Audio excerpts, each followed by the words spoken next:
and today we're going to discuss emotions. The discussion question for today is, why do we have emotions and why are they important? There are a lot of possible theories and ideas out there, one of which is that they serve some type of evolutionary purpose, such as by helping us assess threat rather quickly, as well as possibly help assess different opportunities. So, are emotions the same across cultures? I'll give you a moment to decide that, and we have a video to help answer that.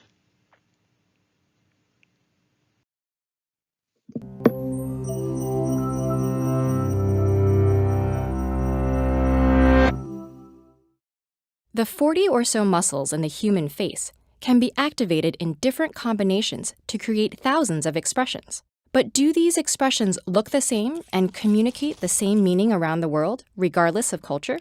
Is one person's smile another's grimace? Charles Darwin theorized that emotional expression was a common human feature. But he was in the minority. Until the mid-20th century, many researchers believed that the specific ways we show emotion were learned behaviors that varied across cultures. Personality theorist Sylvan Tompkins was one of the few to insist otherwise. Tompkins claimed that certain affects, emotional states, and their associated facial expressions were universal. In the 1960s, psychologist Paul Ekman set about testing this theory by examining hundreds of hours of film footage of remote tribes isolated from the modern world. Ekman found the native people's expressions to be not only familiar, but occurring in precisely the situations he would expect. Conversely, he ran tests with tribes who had no prior exposure to Western culture. They were able to correctly match photos of different facial expressions with stories designed to trigger particular feelings. Over the next few decades, further research has corroborated Darwin's idea that some of our most important emotional expressions are in fact universal. The degrees of expression appropriate to a given situation can, however, vary greatly across cultures. For instance, researchers have studied facial expression in people who are born blind, hypothesizing that if expressions are universal, they would be displayed in the same way as sighted people. In one study, both blind and sighted athletes displayed the same expressions of emotion when winning or losing their matches. Further evidence can be found in our evolutionary relatives. Comparisons of facial expression between humans and non-human mammals have found similarities in the structure and movement of facial muscles. Chimpanzee laughter looks different from ours, but uses some of the same muscle movements. Back in the 60s, Ekman identified 6 core expressions. Anger is accompanied by lowered eyebrows drawn together, tense and narrowed eyes and tight lips. Disgust by the lips pulled up and the nose crinkling. In fear, the upper white of the eyes are revealed as the eyebrows raise and the mouth stretches open, while surprise looks similar, but with rounded eyebrows and relaxed lips. Sadness is indicated by the inner corners of the eyebrows being drawn inwards and upwards, drooping eyes, and a downturned mouth. And of course, there's happiness, lips drawn up and back, and raised cheeks causing wrinkling around the eyes. More recently, researchers have proposed additional entries such as contempt, shame, and disapproval. But opinions vary on how distinct boundaries between these categories can be drawn. So if Ekman and other researchers are correct, what makes certain expressions universal? And why are they expressed in these particular ways? Scientists have a lot of theories rooted in our evolutionary history. One is that certain expressions are important for survival. Fear and surprise could signal to others an immediate danger. Studies of humans and some other primates have found that we pay more attention to faces that signal threats over neutral faces, particularly when we're already on high alert. Expressions also could help improve group fitness by communicating our internal states to those around us. Sadness, for example, signals to the group that something's wrong. There's some evidence that expressions might be even more directly linked to our physiology. The fear expression, for instance, could directly improve survival in potentially dangerous situations by letting our eyes absorb more light and our lungs take in more air, preparing us to fight or flee. There's still much research to be done in understanding emotional expression, particularly as we learn more about the inner workings of the brain. But if you ever find yourself among strangers in a strange land, a friendly smile could go a long way.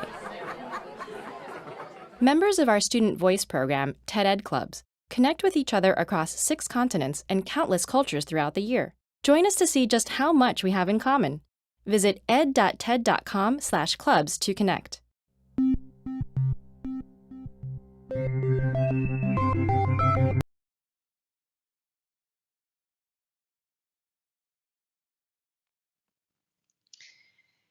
So emotion can be both shared and different. You can look at these 2 photos here and see how people are displaying things differently. The one on the right, obviously we've got one person that has a really, really big smile and a little more toned down smile with his younger friend there. Meanwhile, if you look at the barber and the guy who's getting his haircut, they're at least content, if not thrilled. The guy that's getting his hair trimmed, you can see a bit of a smile right there. The barber looks a little bit confused, but then I probably would be too if some random person was taking my photo. But it's really important to understand this concept of how people display these emotions differently as well.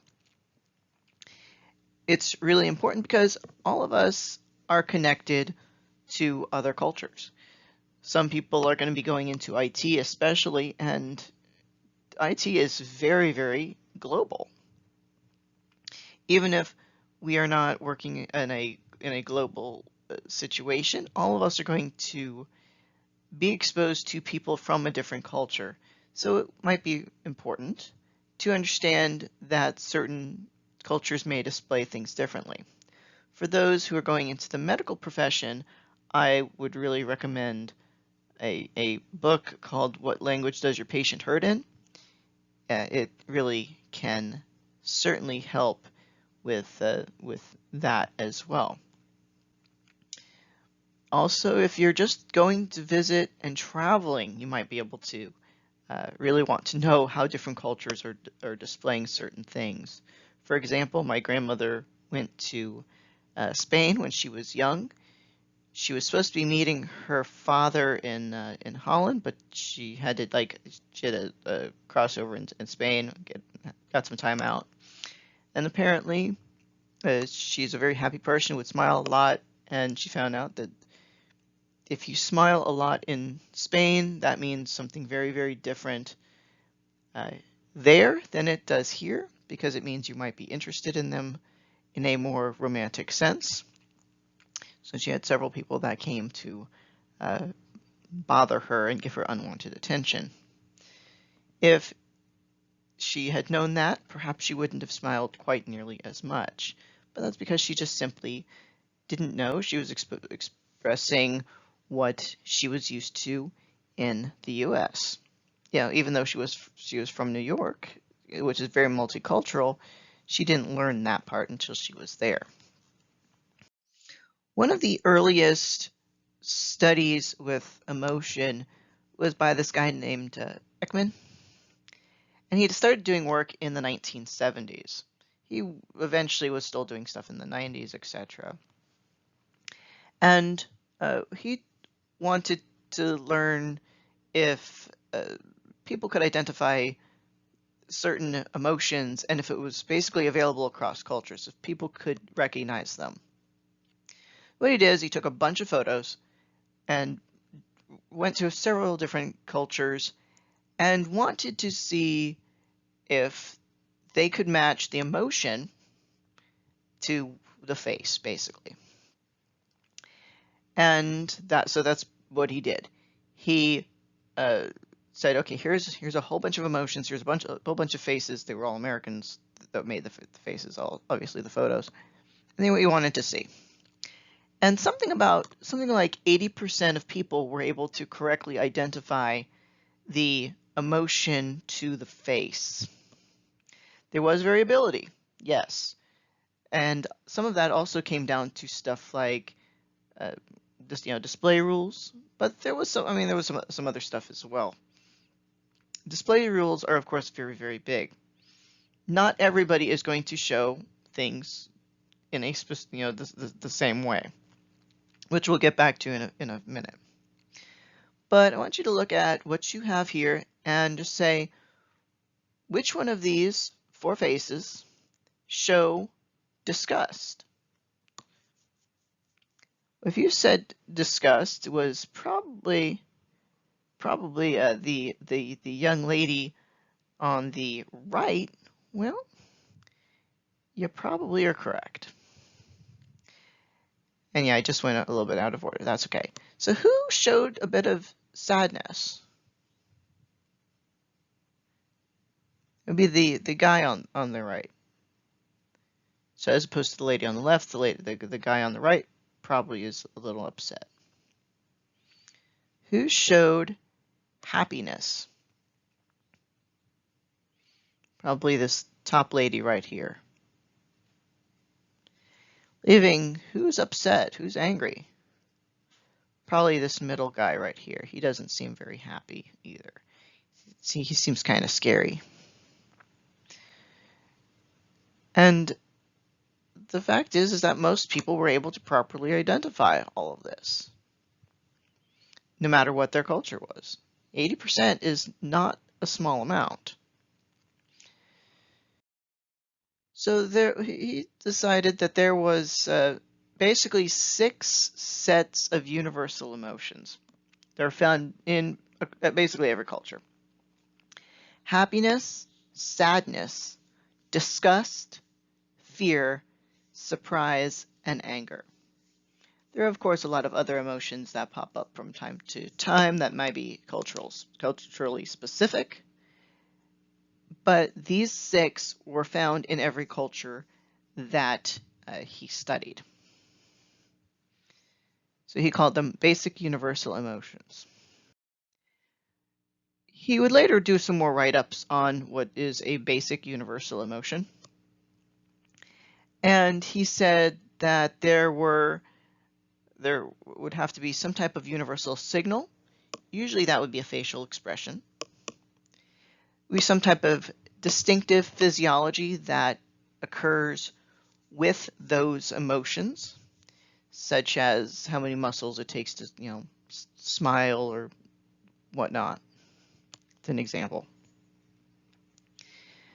Usually there are some type of distinctive thoughts or memories or images that pop up in your mind as you're experiencing that.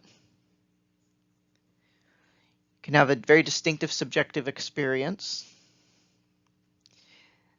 Early developmental appearance, you can see babies only a few months old express these emotions. Maybe even a few weeks old. Shows how much attention I'm paying to babies, but it shows up very, very young. These universal emotions are also found in many other primates as well.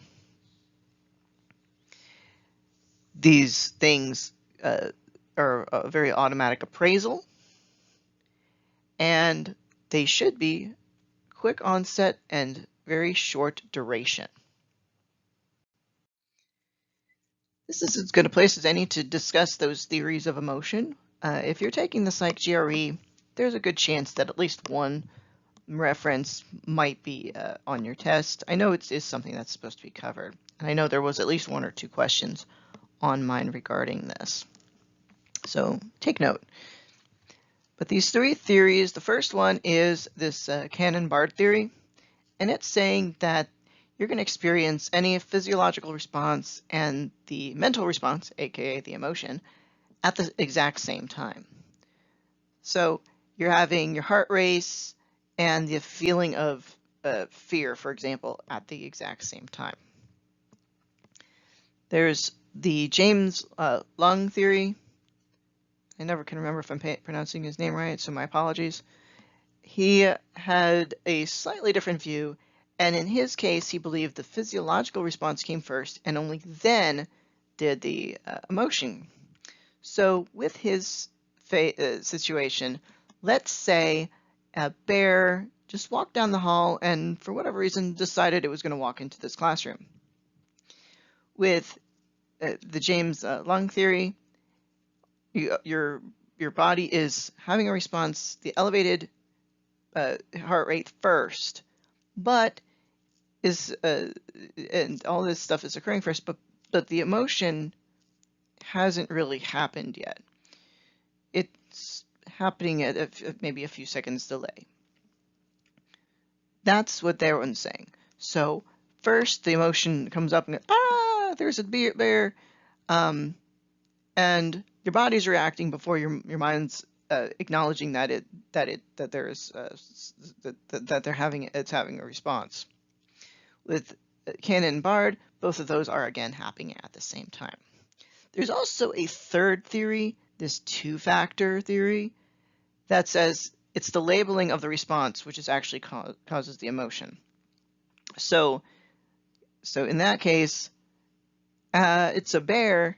Well, as a bear might very well be a statement, but it's when the brain is starting to say, oh, there's a bear, my heart rate's elevated, there's a bear present, I must be scared. It's only when you state what that fear is or that emotion is, whatever it is when that emotion actually occurs. So it's a little bit more philosophical. So again, Cannon and Bard, both at the same time. You have the fear as well as the elevated heart rate when the bear walks into the room. The next one, James Lung, you have a situation where your heart rate elevates first, then that emotion occurs. And then the two factors only when you say, oh, that this is what's going on. Oh, I must be scared.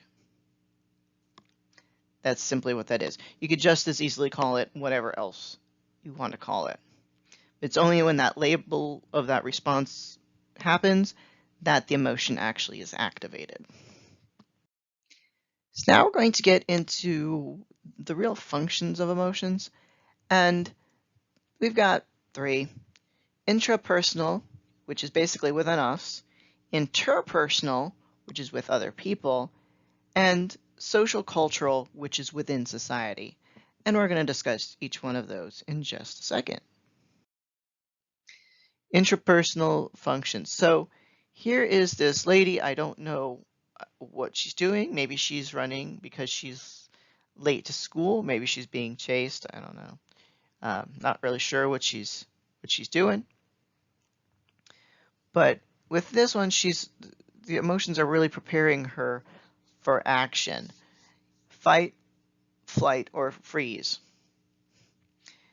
Maybe she's scared of her teacher gonna beat her if she shows up late, so she's running because of that. Maybe she's being chased by a lion or whatever is going on here. I'm not really sure. And these things can activate certain systems in the body and deactivate others. The question is why? Why might they simultaneously activate certain systems and turn off others? Give you a moment to ponder that one. This might kick back to something else I've discussed in another lecture about the sympathetic and parasympathetic nervous systems. When you're under stress, the sympathetic nervous system will activate. It's going to start to raise your heart rate, increase your breathing, etc., and it's going to start flooding your muscles and such with oxygen and anything else that they will need to be able to activate and to run. Now your brain only has so much blood and so much attention it can pay. It can only activate one of those nervous systems at once. So if your body had previously been digesting food, which is part of the parasympathetic system, it now has a bigger priority. That now will be going off to the muscles to do whatever they need to do, because quite frankly, if you're going to run, you're probably going to run because something's chasing you. Digesting your food is probably not the highest priority in that moment. Certainly it's important, but it's not an immediate situation. it can just sit there and show up and be processed at a later time. So the emotions really activate this whole part as well. And later, when they're happy or content, they can sit there and be less worried about their muscles and go back to dealing with digesting their food or whatnot. There are other intrapersonal functions. For example, emotions influence your thoughts. I think a lot of people may be aware of that. So you might want to ask yourself why it is difficult for people to act rationally and think happy thoughts when they are angry, or have sad thoughts when people are happy. A lot of people may be certainly aware of things like that. Telling people to calm down when they're upset is honestly probably going to make things worse, partially because they just can't think of those calmer times in their life. And telling them to calm down, well, let's just say that's going to possibly dig you a bigger hole with whatever fight you're in. But part of this is due to this concept of mood congruent memories, which basically says that whatever mood you're in, it tends to be easier for you to recall similar situations. And that's basically what it is. It simply links the mood and the memories. There's also stuff like mood congruent learning, also called mood congruent encoding. That's another possibility as well. But that means whatever you learn, the emotion you're experiencing when you're learning it, if those things kind of relate, the word list that goes along with the mood that you're in, next time you are more likely to recall at least those types of words. So mood congruent memory, whatever, basically, if you're in a specific mood and asked to recall certain other memories, you're more likely to recall things that are in a somewhat similar mood. So a few days ago, my grandmother was in a car accident, so I was a little bit frightened. And so that put me in a specific memory, a type of memory and type of mood.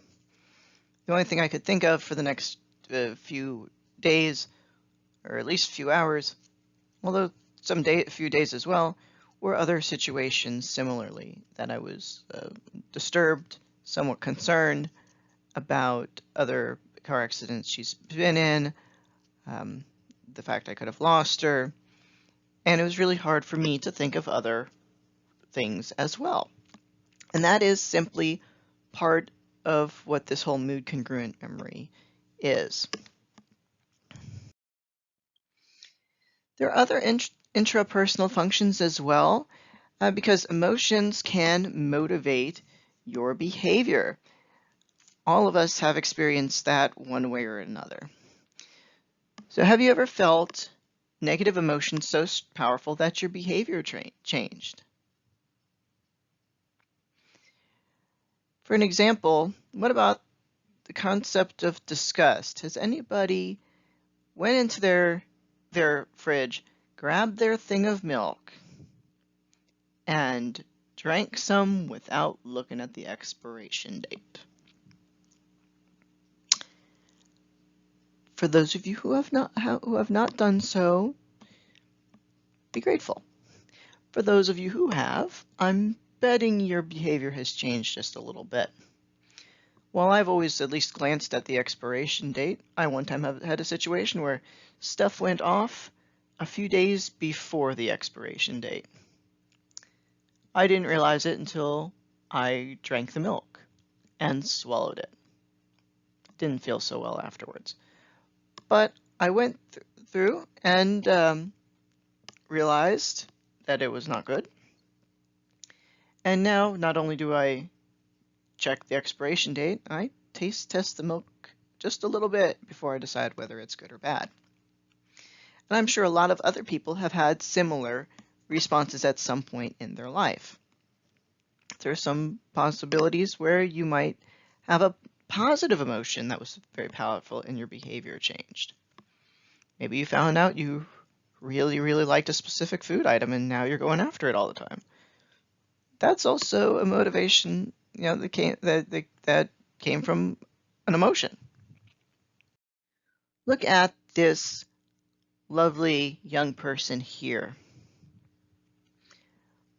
Are you more likely to want to cooperate with them? Yay or nay? A surprising amount of people would opt to cooperate with them. And that's because of a theory that states the emotional expressions are actually there so they can facilitate some type of behavior. Smiling might make them be perceived as more friendly, more trustworthy, and thus would increase cooperation.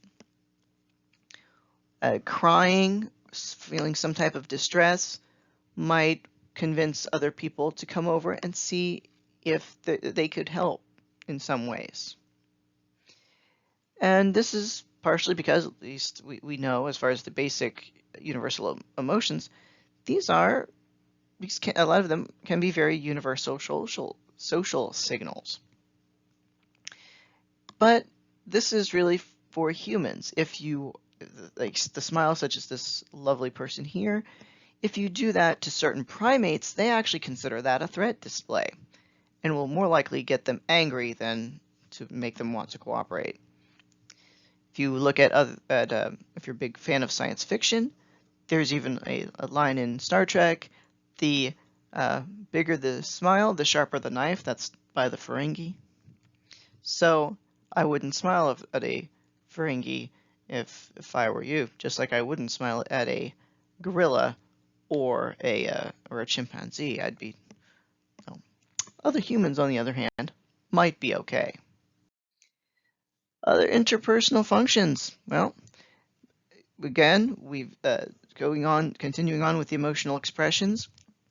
They might signal the nature of the relationship. It would suggest that they're very close.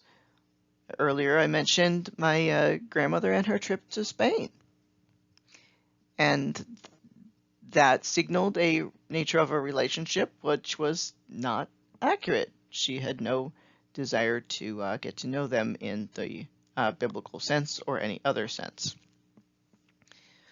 But if you look at these two people, they seem to be happy. Are they likely to be successful in the long term? I dare say most people would probably say they are. And this is partially because of those big old smiles. They seem to be very happy. There are even more interpersonal functions. That can include, as far as facial expressions, is the concept of providing an incentive for desired social behavior. Now this isn't quite convincing somebody to do something, but is that reward that you're getting back. For example, if you are a comedian and you really like to get types of laughs, obviously if you're a comedian, the laughter is that incentive, or a smile at the very least. For class clowns, sometimes they actually are quite funny, and sometimes it is hard to stifle a smile or a laugh. But if it pops up, now you're creating this feedback loop of you're reinforcing it, and they're just going to keep doing it because you've given them an incentive to do so.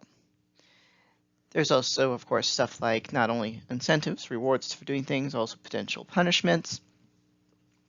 For example, I had a situation last week where people really got me quite upset, and unfortunately they weren't able to see how upset I was.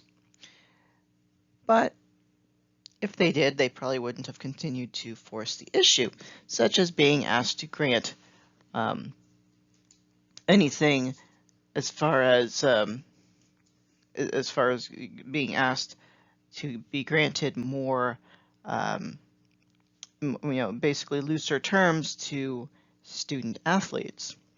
I was less than amused, but they didn't see exactly how upset I was at that. That being said, there's also situations such as what's called social referencing, and that's looking to others to see how they react given a situation.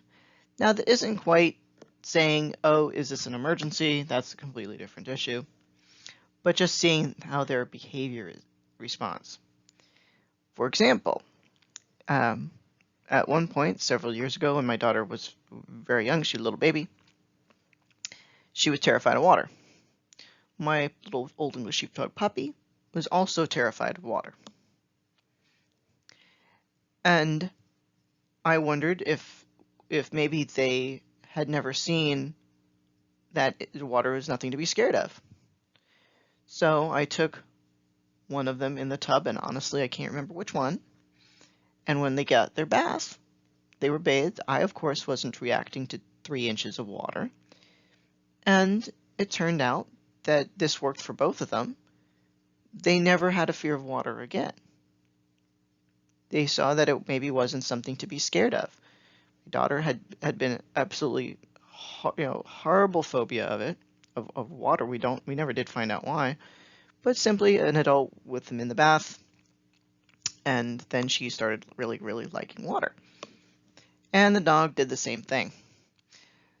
I did it, like I said, I did it on one of the two, and then ended up doing it on the other within a few days, just to see if it would work. The dog ended up loving water too.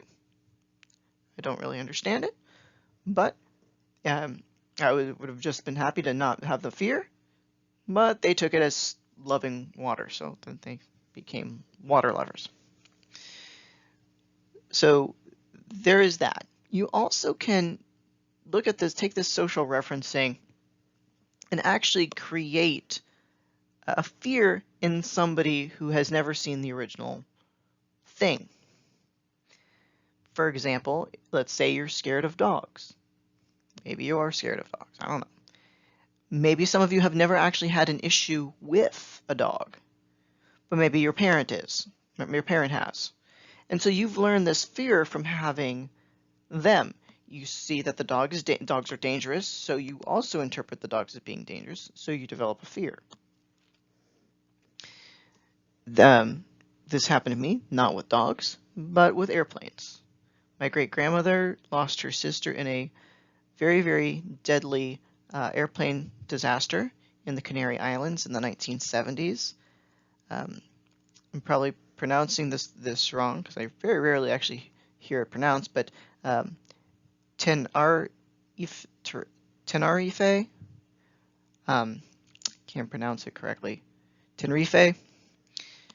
That's an airport in the Canary Islands, and where her sister was killed in a really nasty thing. She couldn't even go and identify the body when her husband and my grandmother had to do so.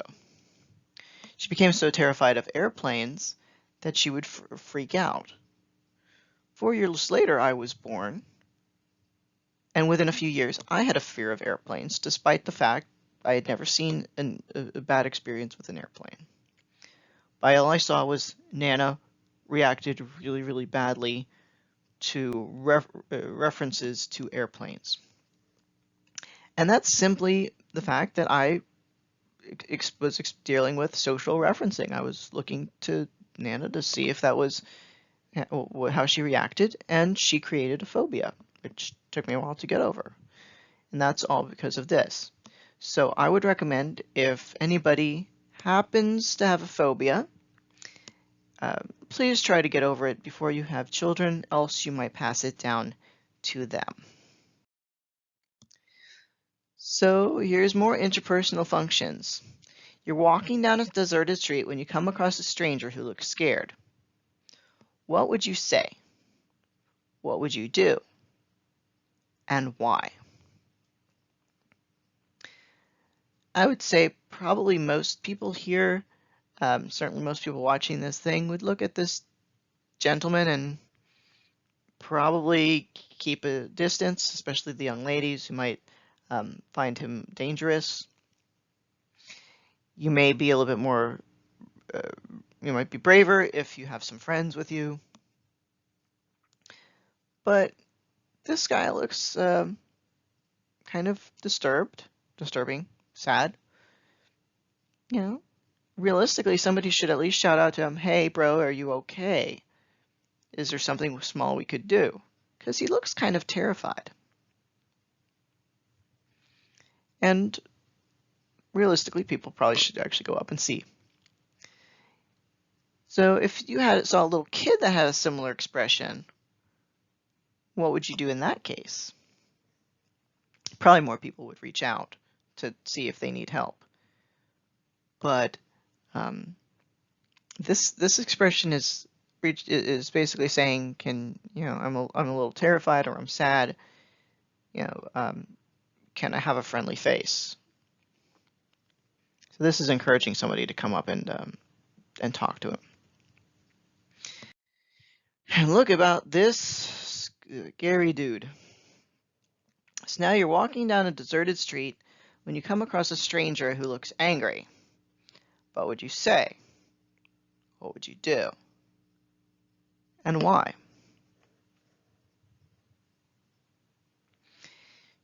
If I looked at this guy,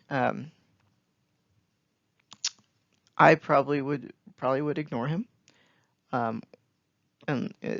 or at least be wary, because he looks like he could kill me. Honestly, he looks like he's very, very upset, and unless I know what's upsetting him, I would want to make sure I wasn't one of those people who could get he would lash out at. A lot of other people say the same thing. I mean, maybe he's upset because for whatever reason he doesn't have his shoes. Maybe he's got something else. Maybe he just got robbed. Maybe they don't have his favorite drink in the vending machine. I don't know. Maybe there's something more to it.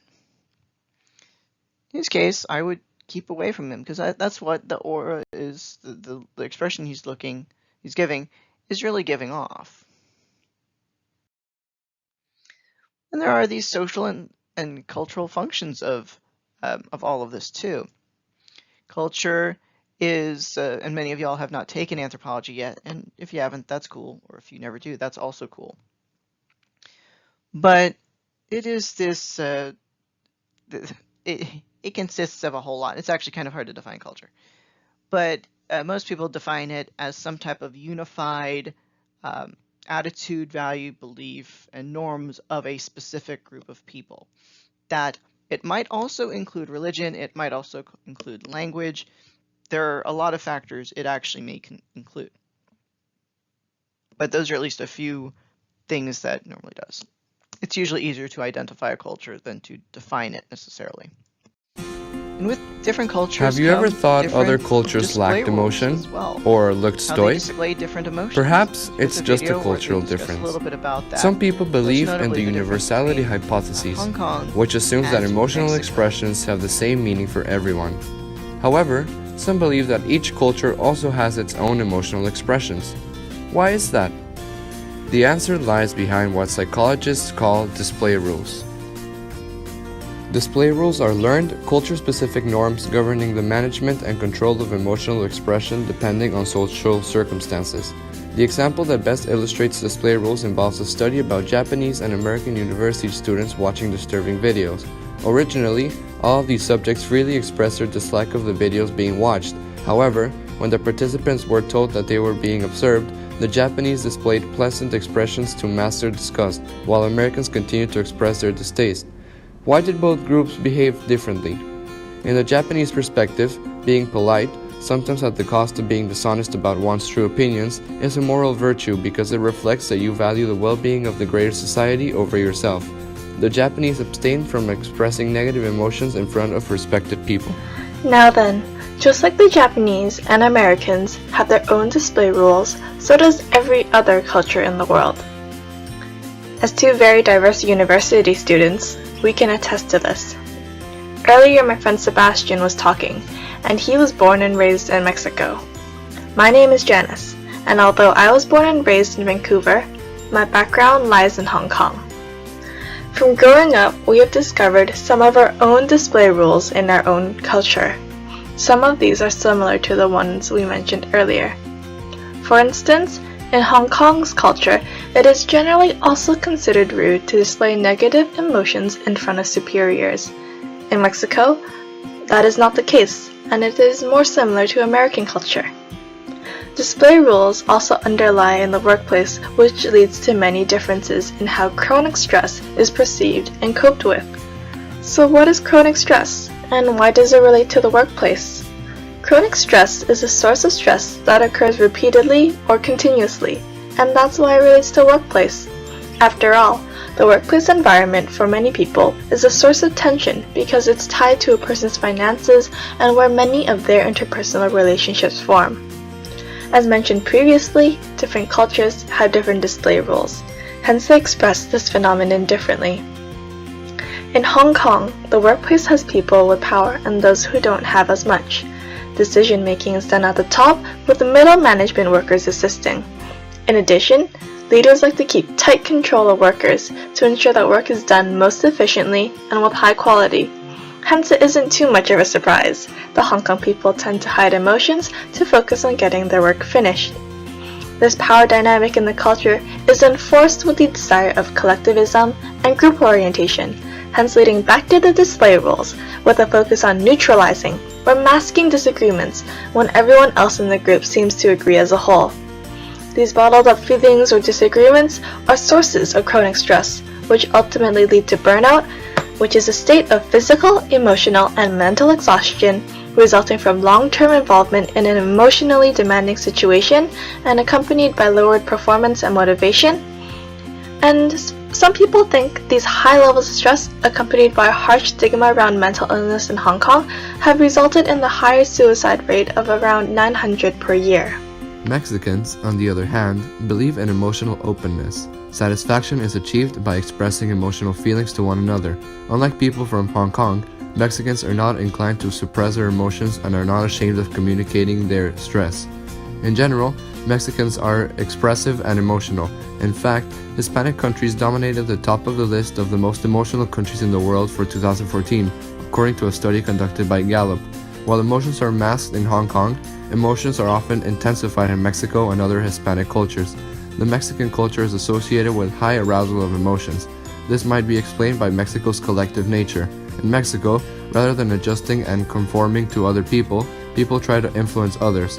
For this purpose, high arousal emotions are ideal and effective. To conclude, display rules regulate the communication of emotions within a cultural context. These not only affect facial expression, but also the perception and expression of many parameters of emotions. Second, the management of chronic stress is handled differently in cultures with dramatically different display rules, as demonstrated by Mexico and Hong Kong. We hope you've learned something new. Thanks for watching.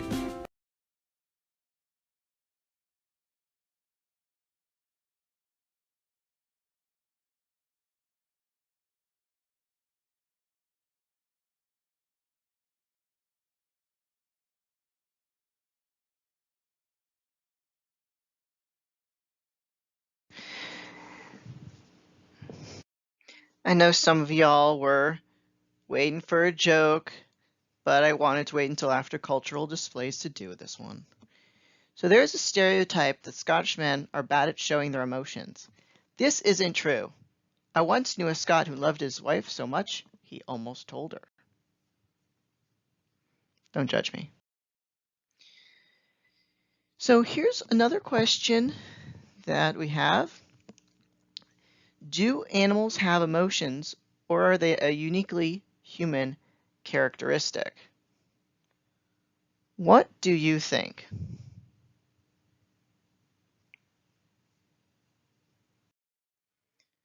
So some people might know of this gorilla named Coco.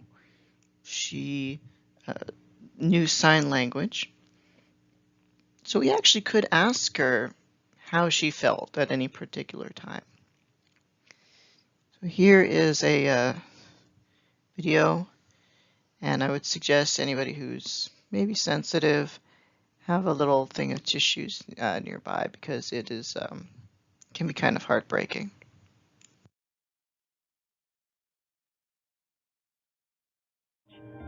The reason that it stands out in people's memories is because there's an emotional surprise there.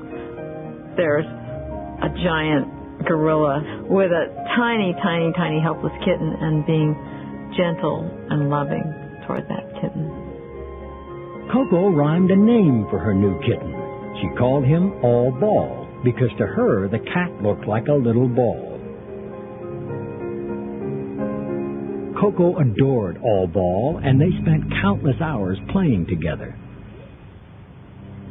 And yet, it was by loving the little tailless kitten that Coco learned one of life's hardest lessons.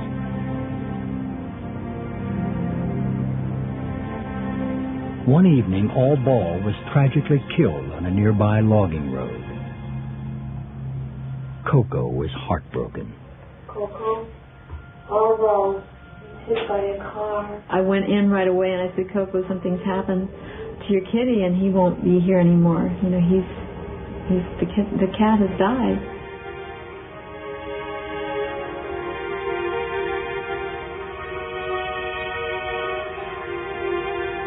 Penny stayed with Coco to comfort her.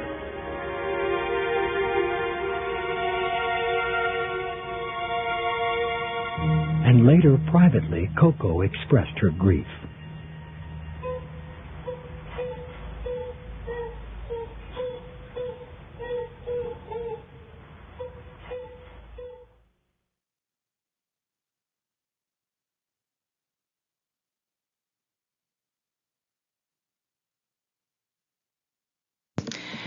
And the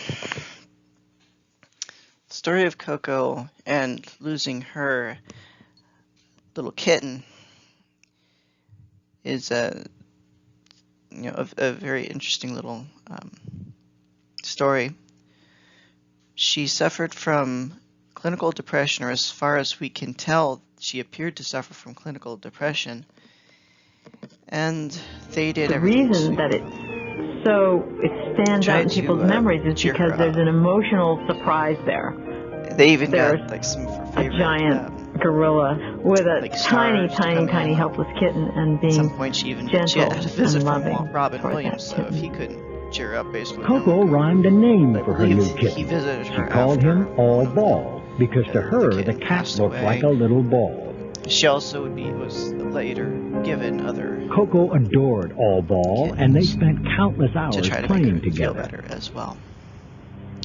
And It yet, really is it was a by loving the little sad tailless state of kitten affairs that there. Coco learned one of life's hardest And lessons. it does really ask us, whether they can or can't One evening, feel. All Ball was tragically killed Maybe they on don't a feel as nearby logging intensely road. as we do, but certainly Coco was heartbroken. Coco seemed to feel the loss of that kitten pretty Hit by a intense. car. I went in right away and I said, Coco, something's In happened another film, to your kitty and he won't be she here actually anymore. starts talking about the death of her The cat mom has died. by poachers, and how basically painful that was to her as well, which is really quite fascinating. Penny stayed with Coco to comfort her.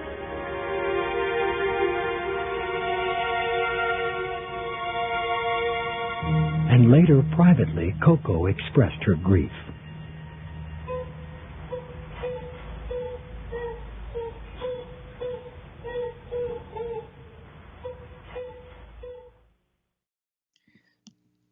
So, I would love to have had more time to put in some things about like different cultures and how different cultures actually have additional emotions that are specific to their culture as well. Here are some discussion questions at the very least. Think about the messages children receive from their environment, such as from parents, mass media, the internet, Hollywood movies, billboards, and storybooks. In what ways do these messages influence the kinds of emotions that children should and should not feel? Should also be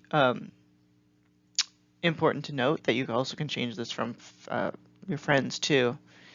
In the Scrubs rewatch podcast, Fake Doctors, Real Friends, they actually do touch on that first one about how Zach Braff taught Donald Faison to it was okay to express some emotions, especially towards other guys. Are emotions innate or cultural, or both? In other words, do people have the same emotional responses automatically all over the world, or might an isolated tribe in Indonesia have a different emotional lexicon than the residents of Paris? Physiological responses, racing heart, higher blood pressure, sweating, butterflies in the stomach, blushing, heat in the face, shaking, all contribute to our experiences of emotions. How much? Why would we feel emotions without a bodily response to this situation? Does it ever make it harder for us to understand what we are feeling? What kind of emotional displays are most likely to be misinterpreted across or between cultures? In what way does expressing an emotion influence or change how we feel that emotion? How do a culture's value of emotions affect an individual's emotional experience throughout life? If you have any questions, you may email me or do whatever you want to do. I am easily available. Have a great day.